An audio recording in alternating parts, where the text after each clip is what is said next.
Well, we have a very engaging session lined up for all of you. Our panel discussion on the importance of data analytics in a post-COVID world, and this is something which pertains to each one of us, especially in the BFS sector. So I'd like to request all of you to please send in questions for our panel as I introduce to you Mr. Vishal Rathore, CIO, NKGSP Bank. A warm welcome to Mr. Pinkesh Ambawat, a CIO, CRRF India. I'd also like to extend a warm welcome to Mr. Rohit Padankar, Vice President and Head of Data Science, Mahindra Finance. Let me also present to you Mr. Ashok Kumar, General Manager and CTO, the Karur Vysya Bank, and of course our session chair, Mr. Prashant Momaya, Director Solution Engineering, WS Software. Over to you, sir. Hey, thanks a lot, Isha, and thanks for joining me today. I'm coming to you live from my bedroom here, which is my office, has been my office for the last 6 odd months. It's a familiar work environment for everyone now. This panel has a lot of diversity, right? A diversity in terms of industry coverage, diversity in terms of roles and experiences, and I'm really excited to hear from them. We all know, there's digital and there's data. There's so many things going on around us. So and everybody has seen that meme on WhatsApp and all your social media networks, even LinkedIn.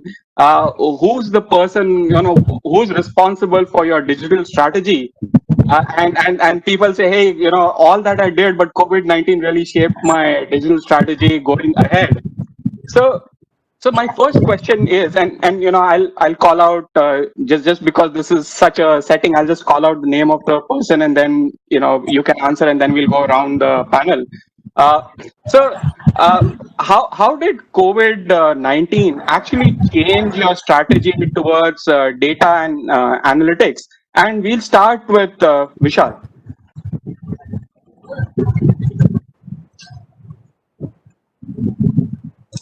You're on mute, Vishal. Mute. So first of all, good afternoon to everybody. Hi, Prashant. So I'll right away jump on to the question that you've asked. This COVID situation, it's a very unique situation that has happened. I mean, in the history of mankind, this has probably happened only a couple of times that, a global pandemic kind of thing has happened where people can't move out of their houses and, go on the street or, walk around in groups also. So the impact was so different that nobody was expecting that what could happen, what could be the repercussions of this, and how do we take care of our business in these kind of situations. But nevertheless, we thanks to the technology, thanks to the collaboration tool that we have learned so much from our peer banks and what has been happening in the world, in the other banks and other countries also. We have learned and we have tried to adopt as fast as possible. So the question was, how did we change our strategy towards the data analytics? First is the customer behavior has totally changed in these times. NKGSB Bank is a 103-year-old cooperative bank, and most of our customers were coming, and the way they like to deal with us is in person. They come to our branches, they meet our executives, and that's a more of a personal banking touch. So what happened is suddenly there was an impact, and our customers could not come to our branches. So a lot of shift has happened towards the digital channel. They were not used to, our customer base was not used to using, but now there was no other option, they had to use it. So what we did, a couple of things what we did towards our strategies. One, we ramped up our digital channel infrastructure, the backend infrastructure very quickly, so that the surge in the traffic, the surge in the demand could be met. That was the first step. Second thing, what happened was our management wanted to make a lot of decisions because this RBI moratorium also hit in between, where the EMIs there was some relaxation given. So many things that were happening so drastically and so quickly. Our top management wanted the data more than ever before. So the reports that were going to top management, the report that we were sending to the top management, the frequency and the amount of data churning increased a lot suddenly. And on top of that, the challenge was people were working from home. So giving the VPN connections and ensuring there is secure connection established between our data sources to these people. So these were certain challenges, but nevertheless, we were able to focus.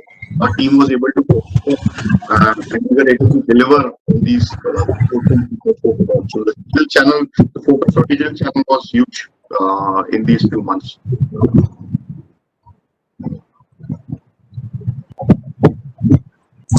So you're on mute. You are on I'm on mute.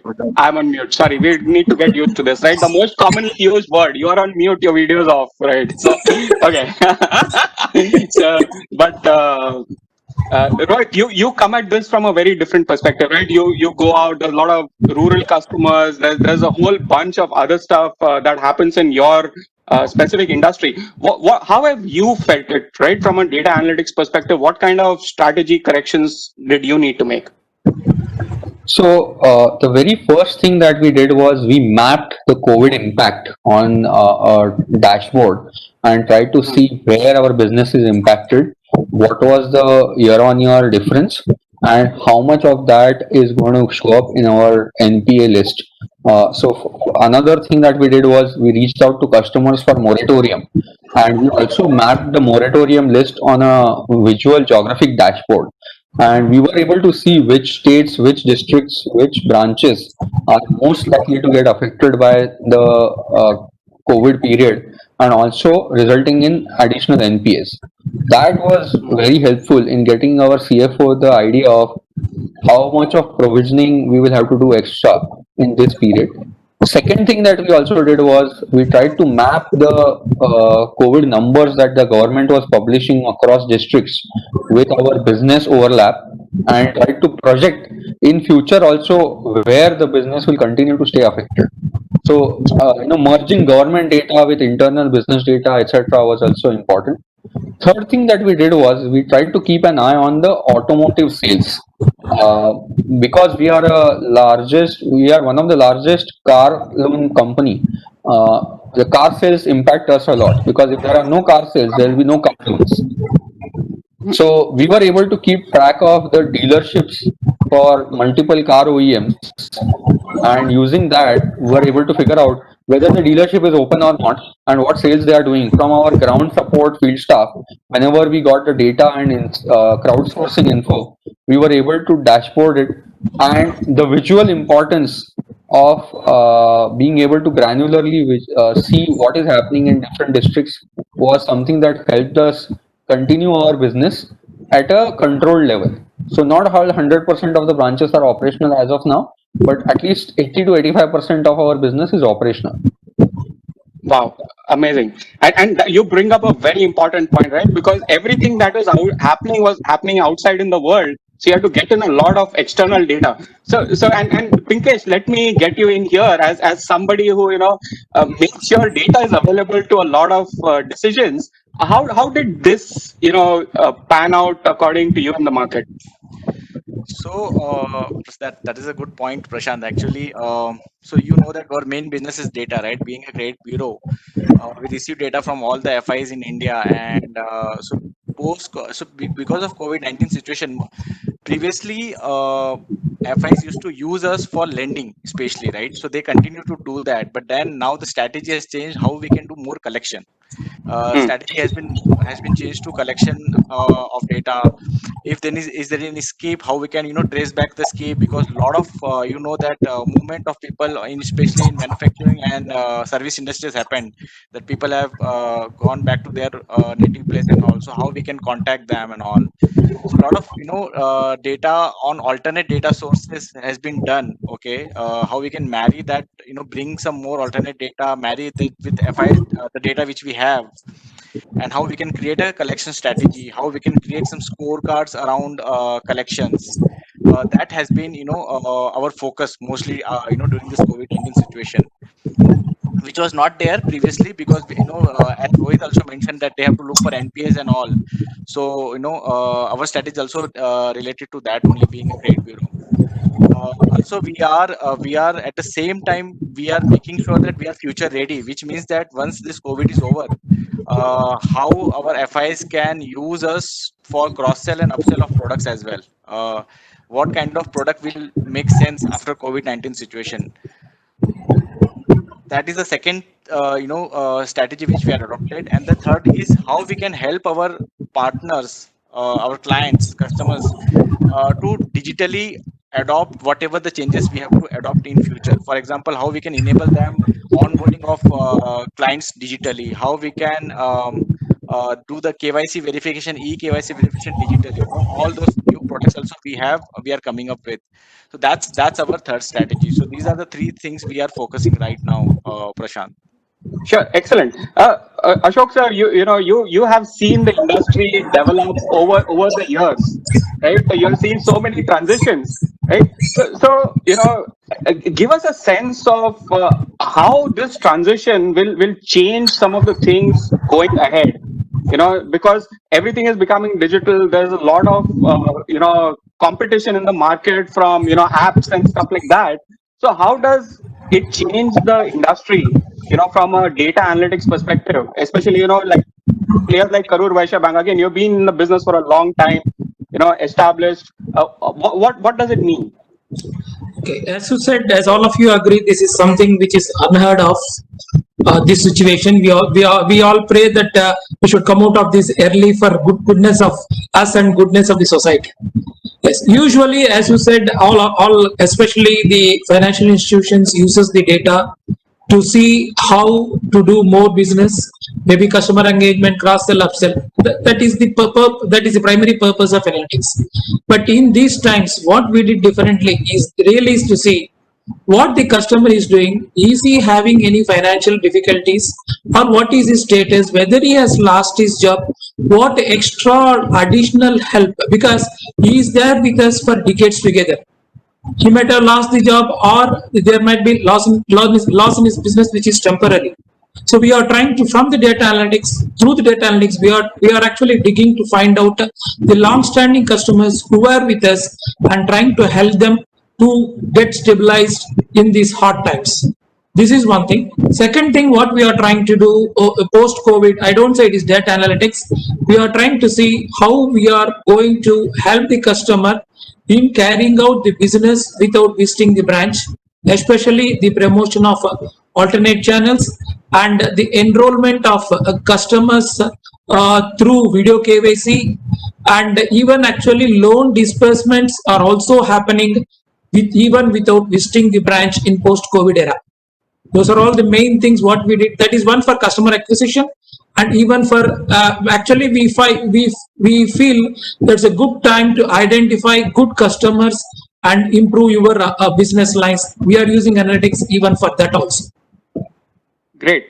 Thank you very much, and thank you for bringing the human face onto this. Really, it's a humanitarian crisis, absolutely right, and we see suffering all around us. So on that note, I'll just transition a little bit to the human side of stuff. So, Rohit, one of the things that keeps happening is many times we are so focused on the technology that we miss out on the organizational part, the people part of actually using and adopting analytics and data as a day-to-day part of our decision. So what are the key challenges that you have observed in using data and analytics within your organization or within organizations that you're working with, specifically with regards to people and organization culture? People and organization culture, yes, the traditional data analytics tools does not help us, because we had to go stimulation model to see what if analysis.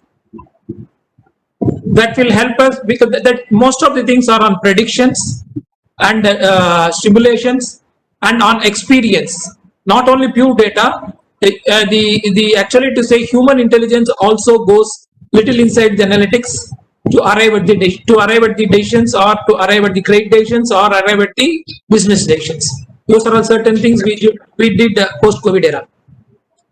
Because to be very frank, as you said, I have seen right from the manual systems more than 3 decades old in banking.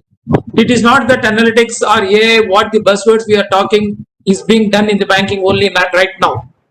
The banking, what we are doing is the branch manager or the respective officers in each branch know who a customer is and the life cycle of the entire customer, he knows it. Now with the increase in volumes of the data and the various touch channels what we are using, we do not know who the customer is. So in these times, the only help is only computers, analytics, data that will help us to do things, to analyze the things and do business better. Sure. Absolutely. Thank you, Ashok sir. Rohit, you want to? Yeah, so I would describe analytics as a four-step journey, Prashant. One is descriptive, second is diagnostic, third is predictive, and fourth is prescriptive. What we have seen is there is a lot of demand and usage for the descriptive and diagnostic analytics, which means, oh, show me what my branch is doing, how many contracts do I have in my branch, how many of them are turning bad, how many of them are turning good, what is the profitability at branch, what is the productivity at branch, etc. So there is a lot of uptake for descriptive analytics, and we have been able to push a lot of data that was not available earlier to them in terms of descriptive analytics, and that is empowering them. For example, who doesn't want their branch to be more profitable? Who doesn't want to reduce NPS, right? So once you let them know what is happening at their branch through descriptive analytics, that works very well. What we still need to strive harder and adopt further is the predictive and prescriptive analytics, because what happens there is the understanding of machine learning algorithms is not the same across the organization. So hence, when you call some contracts as likely to be bad or risky contracts that may turn risky or NPA in future, we get questions from the field saying, why are you calling these bad? This person has been paying for as long as I can remember. This should be a good contract. Why are you asking me to follow up again and again? So that understanding and acceptance of the riskiness or predictive nature of analytics is something that takes time. However, we are working towards holding workshops, training for the field executives, for them to understand that whenever something is classified as risky, it is the basket of a portfolio or a bucket of a portfolio that is likely to turn bad, and hence you have to pay special attention towards those contracts. Sure, understand. That is a great point, because a lot of these advanced analytics are not really understandable by human beings at certain cases. So the communication of them, how do you translate it to the people who understand it, become really important. Vishal, do you have any comments on on the people angle, saying that are people in the organization equipped to work with analytics, for example?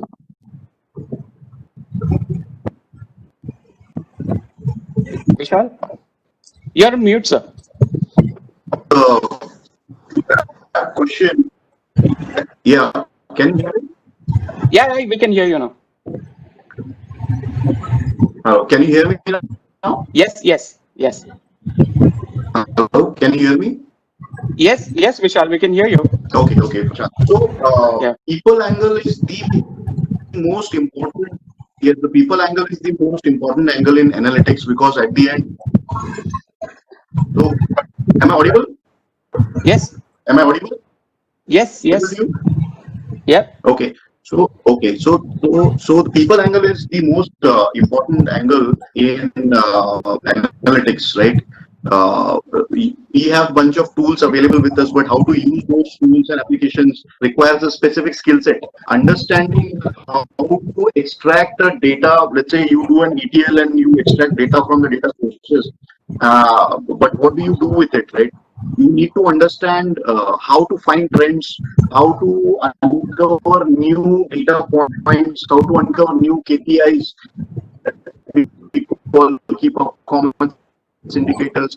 So that is where the whole data is, right? What we transition data warehousing or business intelligence is transferred from last 20 years. So I had an implementation of BI in 2004 and 5. Since then, we have seen business intelligence, data warehousing, data marts to data lakes, to now big data, and now going to the prescriptive or predictive analytics, forecasting of trends. So with this, the type of people required to do data analytics has also changed. Right now, we need people who are mostly data scientists, kind of people who understand how to actually apply your statistical models to uncover certain data. So certainly, the skill set has changed over the period of years, right? It's not only the business people who are now, you're using the analytics tool, for example, some dashboards like, ClickView or Tableau, the very good tools which are available to create a CXO level dashboard and see some data, on top of that. We need data scientists who are going to uncover a lot of trends which we were not able to see. Right now, we have a lot of structured data and unstructured data which is available. Right? Data from social media, data from the news media, and other channels as well. So combining all this data and creating, a new view, certainly requires a different type of skill set. So we as the heads of banks, we need to understand what kind of skill set we require to actually make use of these good tools and technologies. Right? We call AI or ML or all of these new buzzwords, but important thing is to actually how to use is the most important thing. And for that, we certainly require people with different skill sets. And I believe nowadays I am seeing a lot of training institutes or engineering colleges are providing these courses in data science and those. So I think that should be the focus from skills perspective or people's perspective. Excellent. So, Pinkesh, as somebody who is providing data into the industry, you would have seen some of these changes firsthand, right? The kind of data customers are asking for, want access to. So what is the trend you're seeing on that side? So, Prashant, what I've seen is that there's a thought process change. Okay, what people like to now have is more action-oriented dashboards. That how instead of having a 350-degree or 550-degree, 50,000-degree view of all the dashboards, visualization coming from the data, they like to have granular data. That how I can take action based on the data you are providing, and what type of action I should be taking. So they want to know the story behind as well. When you are providing some dashboard or some analytics. Especially people like to have, they want to create their own dashboard as well. So many of our customers, they are asking, okay, whatever, for example, they use us for reviewing their portfolio or monitor their portfolio on regular basis. Can you provide a dashboard where we can play with the data, create our own dashboard, create and take the data from that, and take some actions based on that data. So that is what people are asking, and that's what I've seen a shift change. Now the dashboard are not more for for senior management that they want to do the reporting and all. It's not like that. They want to take some actions from that. So that's what I've seen. Just to add on the team people as well, on what I've seen is marrying all the different people. For example, data scientists, data architect, big data technology people. So people who owns the data, people who can make sense out of data, who are data scientists, and then the reporting layer, people who creates all the reports and all the dashboard and all. I think marrying all three of them and working together is a big shift change. We have to look at it. Machine learning will, as Rohit mentioned, machine learning will make sense only all the departments understand how it works. So I think marrying of all these people, all this department, definitely I think it will be a future where everybody needs to understand, at least at the basic level, the technologies which are getting used by everyone. I think that the mindset we have to change. These are the two things from my side, Prashant. Sure, fantastic, great. I think we have time for one last question to go around. So and being in the leadership position that you are, if you were to say, what are the top, let's say, one or two investments that you would make at this time? What would you choose? So let's go, and I'll start with Ashok sir, and then we'll. It's just the order on my screen, so we'll start with Ashok sir first. It is with new technology tools, people, process. Those things will make us to do things better. Sure. So what specific investment? Do you have any specific investments that saying that, hey, we must do one or these two things? Not as of now. Not as of now. The thing is, the specific investment in the sense more to do with technologies, the latest technology, maybe A and ML. Okay, understand. Pinkesh? Three things, especially I think adopting cloud because the data is huge. So you always need to have a flexible infrastructure to play with data. So cloud, adopting cloud. Second is infrastructure to store data like big data kind of technology where we should invest. So complete technology stack of big data. And third, to do analytics, we need to have AI, ML, and some reporting tool. I think these are the three things. I think anybody should have investment. Prashant. Sure. Vishal, your point of view on this? Yeah. Am I audible, Prashant? Yes, yes, you are, sir. Okay. So three things that we were focusing, right? So I'm a very big advocate of data analytics. So first thing is the infrastructure. So you need to have good, robust infrastructure to ensure you have good storage space, good CPU or processing power, so that you can take large amount of data, store it, and then you will process it. So that's the first thing. So infrastructure, we have recently invested in upgrading the infrastructure here. We are going to hyperconverged infrastructure, where it is kind of a private cloud that we are creating for our own, and then the microservices built into it. So that's first. Second thing is the tools and various applications available to integrate the data, bring it at one place, and then use some kind of a rules engine on top of it to, or create a sandbox kind of an environment where we are actually kind of people can play around with data and create new KPIs or create new trends like that. That is the second, the tools and techniques. And the third and the most important aspect will be upskilling of existing staff or hiring new skill, for example, like data scientists or a data architecture or big data architecture kind of people. So these three things. So first is infrastructure, second is tools and applications, good ones, and the third one is obviously staff. Sure, fantastic. Rohit? Yeah, I think one thing that everyone has missed out is also a business intelligence platform. I think that is very important. That is first investment that we have made at Mahindra Finance. Second thing is in talent, data scientists who can understand SQL, Python, R, and Tableau, etc. The third thing is investing in a data lake. I assume that every BFSI company should invest in a good data lake and bring all the data in one place for everyone to make use of that data. And last thing is basically having GPUs on cloud. So let's say Azure GPUs or AWS GPUs or Google Cloud GPUs, so that your data scientists can actually crunch that data all in one go. So these are the top three investments that I can think of. Sure.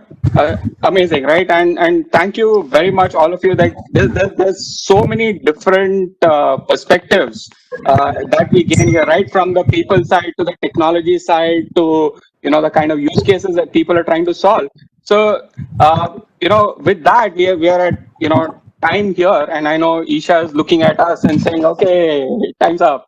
But thank you very much. And just to quickly summarize, right? I'll just try and summarize. I've been taking some notes. So there is, of course, right? Analytics is a wide field. Choosing the use cases is something that is really important. The kind of infrastructure you use, the kind of people you upskill, and then finally, the kind of sort of data you put together in one place to help all of these processes flow is something that is very clearly bubbling up to the top over here. So once again, thank you very much, everyone. This was a fantastic discussion. I enjoyed it thoroughly, and back to you, Isha. Thank you so very much, Mr. Mamaya. And I must say that's a very interesting background. Like you very rightly said, that most of us are working from home. So once again, thank you for weaving it all so well. I think you brought varied comments from our panelists. So thank you to our session chair and our panelists for the importance of data analytics in a post world. Yes, after COVID, the world that we're looking forward to, each of us is. So thank you for joining us. And at this point, I'd also like to tell our delegates that our next session is going to be on FinTech, the future of finance, in the next few minutes. But before that, we would love for you to please participate in our poll so that we get to know what the opinion here is. So thank